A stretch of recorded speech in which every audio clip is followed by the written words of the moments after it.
Story now. I like a feel-good story, don't you? Because Limpopo businessman Tiisetjo Tleane has conquered Mount Kilimanjaro, and it was all done for a good cause. The 44-year-old took on the gruelling 5,895-meter climb to raise cancer awareness, specifically looking at prostate as well as testicular cancer.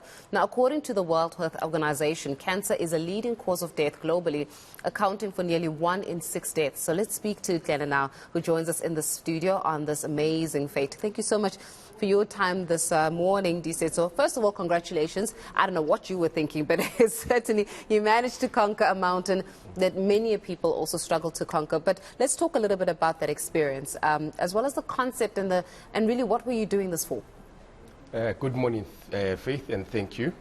Yeah, it's not an easy feat to achieve, to conquer Mount Kilimanjaro. It's extremely difficult.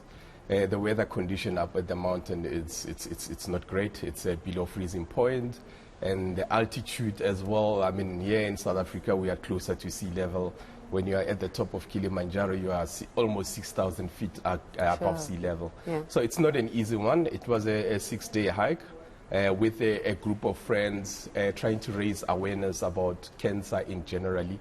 Me personally, it's about prostate and testicular cancer, and that was the purpose of me hiking Kilimanjaro, and to make people aware about prostate and testicular cancer, and as well to know your status earlier, because early detection has proven that you can manage and you know, look after yourself, especially on prostate cancer. I want us to labor in a little bit about this. You know, when we're even looking at the statistics around cancer, the 1 in 6, and looking where we are sitting with on the African continent, in the context of which we're sitting with accessibility to healthcare and the like. But I think also, Tiisetjo, it starts off with men, right? So men just going to the doctor. You know, men just saying, you know what, I've reached that time, and unfortunately it's affecting men that are younger and younger every time. But men that are over 40, for example, start taking their health very seriously. Go get checked with for prostate cancer, testicular cancer. But are men doing this? Like, I mean, actually going to the doctor? Unfortunately, men aren't doing this. Yeah. We tend to find out later that in stage that we can't manage it anymore. So it's you know, Daredevils, for example, they came, Hola Daredevils, they came up with this awareness campaign to make sure that men as young as 30s, they can regularly go and check, because it has been proven that early detection actually can make it easier and manageable. Yeah. So men don't generally go and test.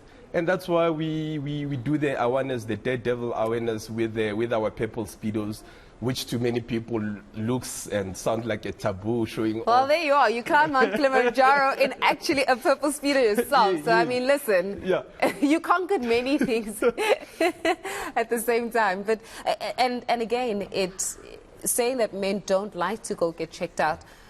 Maybe let's have this conversation around is there a fear? What's the reason that we're finding that a lot of men are seeing this thing after the fact, you know, that they're not preventing this from happening, or at least catching it at the earliest stage possible? Is it fear? Is it insecurity? Is it just a mistrust in healthcare facilities? Where are we sitting here?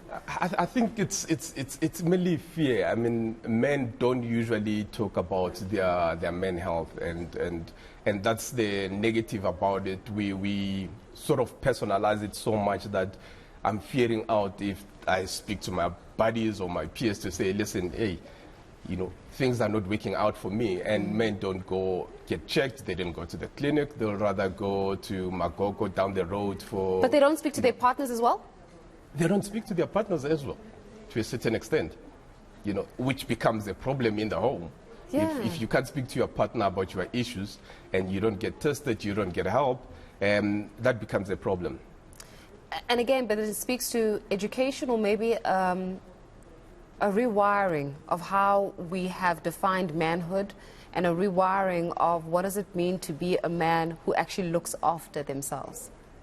I fully agree with you. I mean, a lot of awareness needs to be done. A lot of education needs to be done. I mean, cancer mainly, it has been always focused, especially on cancer that affects women, but not much has been done about cancer that affects men, and not much spoken about it. And I think it's more about education, about awareness, making tests easily accessible for men to go out there and get tested and check their status.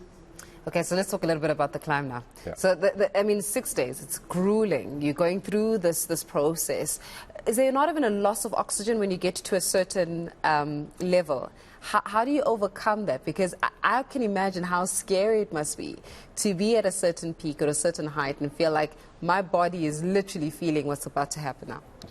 No, true. The way our hike was structured in such a way that we have time to acclimatize to altitude.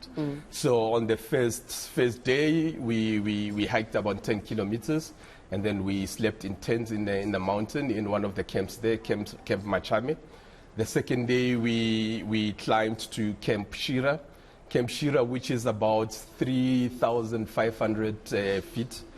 Then we had to go a little bit up, about 500 feet, to acclimatize and come back to camp, so that we can get used to the thin oxygen that you get at those high altitude.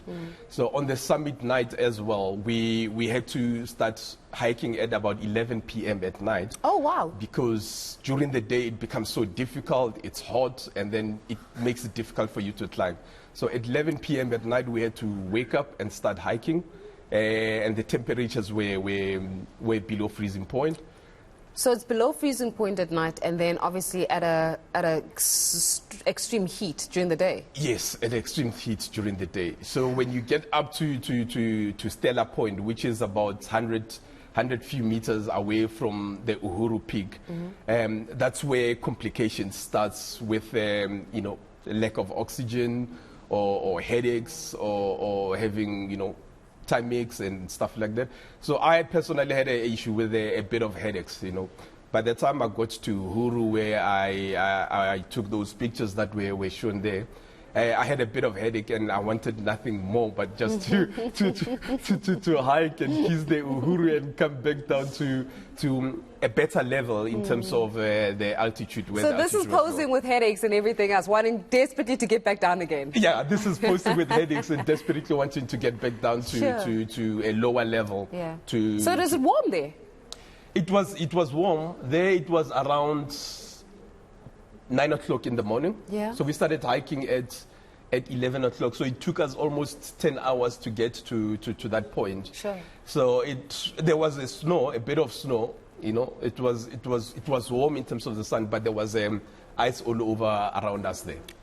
Goodness me. Look, I think that what you've done is absolutely incredible and I think the worthy cause of it, something that we don't speak about enough, especially when it comes to men, prostate and testicular cancer. How do people get in support of this initiative and back you up? Because, as I said, it starts with conversations, it starts with dialogues, it starts with creating those safe spaces where people can feel vulnerable, particularly men can feel vulnerable enough to say, I may have a problem, or I am experiencing difficulty, I really need to go get checked out, and have a community of other men where they can go to. Yeah. The Whole Lot Daredevil run, it's a 5-kilometer run which happens every year towards end of the year. Probably this year it's still coming up. Last year it happened in September. In cities all around the country, people were running around with speedos to make an awareness. And what they also do, they have testing facilities. So for those participants who take part in this Daredevil 5-kilometer run, they've got an opportunity to get tested for free of charge, and to see where their prostate is, or their testicular it might be. So I encourage a lot of men. This year it's going to come up probably towards the end of the year or the third quarter of the year. And I will encourage men out there, young, old, to take part in this initiative. Come and run with us with the speedos and get tested and see what your cancer is, your prostate cancer is. A man amongst men, I must say. This is much appreciated. Thank you so much. Have a fantastic rest of your day, and well done. Thank you very much. Well done.